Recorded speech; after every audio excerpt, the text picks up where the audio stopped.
Baiklah, tadi kita sudah menjawab telepon dari Mbak Mala di Jakarta. Mungkin Anda pemirsa Referensiana ada juga yang ingin bertanya kepada Mas Arfan di sini tentang bagaimana kita bisa mencapai perasaan bahagia atau hidup yang bahagia.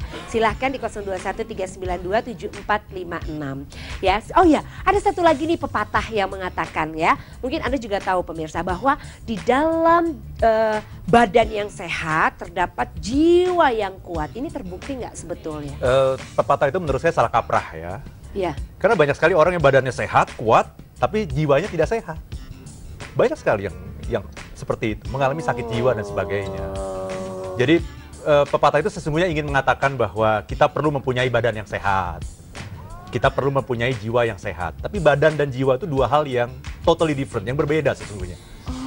Ya, jadi banyak sekali orang yang badannya sehat tapi jiwanya tidak sehat. Atau sebaliknya jiwanya sehat tapi badannya tidak sehat. Itu juga ada juga. Iya, ada juga. Iya, yang ideal adalah dua-duanya sehat tentu saja. Iya.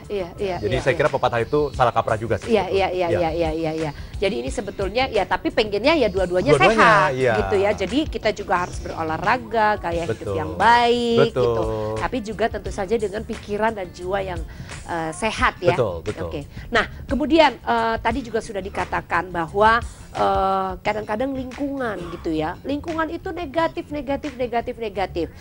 Saya pernah waktu siaran radio itu punya satu topik bertahan waras di tengah-tengah orang gila. Tinggal di Jakarta tuh seperti itu gitu maksudnya. Kadang-kadang udah nyetir di jalannya masih ditatot. Udah 80 km per jam, udah batas maksimal masih ditatot, disuruh ngebut lagi. Kayaknya untuk bertahan waras di tengah-tengah orang gila itu sulit gitu. Betul. Nah, komentar Anda Mas Arfan, jadi apa? Haruskah saya keluar dari misalnya komunitas itu atau lingkungan itu atau apa yang harus saya lakukan? Ya, pertama menerima ya, jadi acceptance. Menerima bahwa itu adalah sebuah kenyataan hidup. Karena semakin besar penolakan kita, semakin besar pengaruh itu akan masuk ke dalam diri kita. Maka nomor satu adalah acceptance dulu, terima dulu. Nomor dua adalah kita harus create our own environment, menciptakan lingkungan kita sendiri. Dan yang namanya menciptakan lingkungan itu tidak harus menciptakan lingkungan fisik sendiri, tapi menciptakan lingkungan happiness di dalam pikiran kita. Karena kunci happiness sesungguhnya adalah pikiran kita. Maka ketika saya mengatakan menciptakan lingkungan sendiri, sesungguhnya adalah menciptakan pikiran yang sehat. Sehingga semua serangan-serangan dari luar itu bisa kita jinakkan begitu. Acceptance ya. Banyak orang yang nggak nerimo gitu ya. Semakin tidak nerima, pengaruhnya akan semakin besar kepada kita. Terima dulu.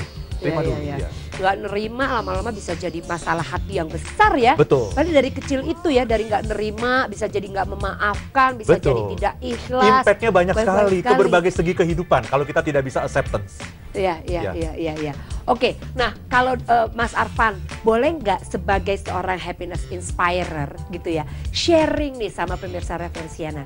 Biasanya kalau menjalani hari-hari itu yang disyukuri atau dilihat dan kemudian membuat Mas Arfan tuh happy itu biasanya apa? Iya, jadi ada dua hal sesungguhnya ya. Yang pertama adalah yang namanya menciptakan pikiran yang sehat. Ya, jadi kalau di dalam rumus komputer kan ada yang namanya GIGO ya, garbage in, garbage out ya. Dalam pikiran kita sesungguhnya walaupun yang masuk sampah, tapi kita harus punya kemampuan mengolah itu sehingga keluarnya nanti bukan sampah gitu, tapi menjadi pupuk dan sebagainya gitu. Jadi nomor satu sesungguhnya adalah menciptakan pikiran. Yang kedua adalah supaya kita selalu bisa hidup bahagia, perlu ada happiness booster yang banyak gitu. Apa itu happiness booster? Tapi bukan tadi zat apa ketonin gitu, bukan ya? Itu kita ciptakan sendiri di dalam pikiran kita. Kita bisa ciptakan. Gitu ya. Happiness booster. Jadi tujuan tadi berpikir positif dan sebagainya adalah untuk menciptakan zat-zat yang selama ini orang cari-cari di mana-mana. Yang kedua adalah melakukan yang namanya happiness booster. Termasuk misalnya berolahraga yang rutin setiap hari. Kalau saya melakukan meditasi misalnya. Kalau tidak sempat di rumah, mungkin di dalam kendaraan selama perjalanan ke tempat kerja kita bisa meditasi. Kemudian hal-hal lain tertawa bersama teman-teman orang-orang yang kita cintai.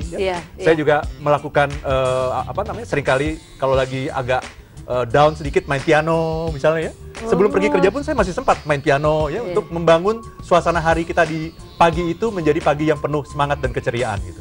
Itu namanya happiness booster gitu ya. Jadi happiness booster itu bisa meningkatkan mood kita dalam waktu yang sangat singkat. Tetapi kalau tidak dijaga dengan pikiran yang sehat, itu mood itu akan naik turun. Namanya juga mood, ya, naik turun. Tapi selain happiness booster yang harus terus-menerus kita lakukan, yang paling penting juga sesungguhnya adalah kita harus punya tools, punya cara untuk selalu bisa mengelola pikiran kita. Menyaring, memfilter makanan-makanan yang masuk ke dalam kepala kita supaya tidak menimbulkan penyakit. Karena sesungguhnya penelitian di dunia kedokteran membuktikan, Ivi, 70% pasien yang datang ke dokter itu ternyata masalahnya bukan masalah fisik, tapi masalah psikis. Karena ada makanan-makanan yang salah yang masuk ke dalam pikiran kita yang tidak kita saring dan akhirnya menghasilkan sampah-sampah pikiran. Iya, saya suka sekali dengan Mas Arfan sudah mengingatkan kita semua ya pemirsa tentang happiness booster ya. Hal-hal kecil yang bisa kita ciptakan kayak Mas Arfan misalnya mulai dengan main piano. Kalau misalnya lagi down terus atau ketemu teman-teman. Saya juga punya tuh teman-teman yang kalau saya datang dan kita kumpul jadi ketawa-ketawa ngakak gitu. Ada orang-orang tertentu ya yang ada dalam list kita. Orang yang kita cari kalau pas lagi down ya.